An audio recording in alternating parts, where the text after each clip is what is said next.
In today's video, I'm going to teach you how to change the background in Affinity Photo. We'll start by protecting your original image so you can edit confidently without fear of making permanent changes. In the Layers panel, right-click your image and choose Duplicate. You'll work only on this duplicated layer from here on out. This non-destructive approach keeps your original safe and makes it easy to compare or revert later if needed. Next, isolate your subject so we can separate it from the existing background.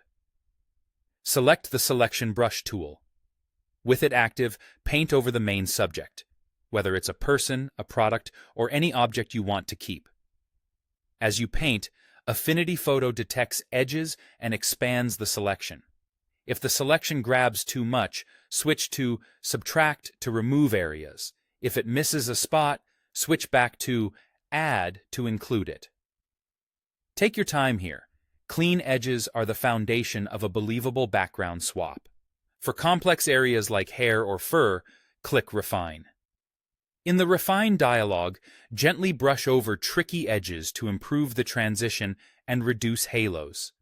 Preview the result and make small adjustments until the selection looks tight and natural. With the selection still active, turn it into a mask so the background is hidden while your subject stays visible. Click the mask layer icon.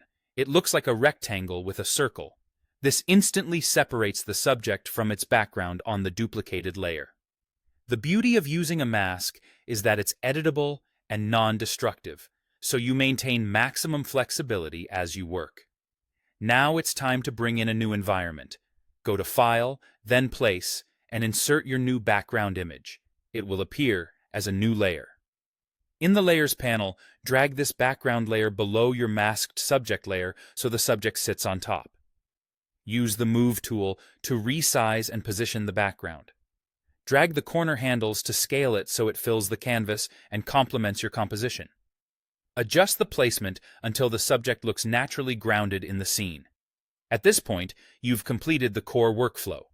Duplicate, select, mask, and place. If anything looks off, perhaps a stray edge or a visible halo, fine-tune your selection and mask, then update the background position to match. That's all there is to changing a background in Affinity Photo while keeping your edits clean and flexible.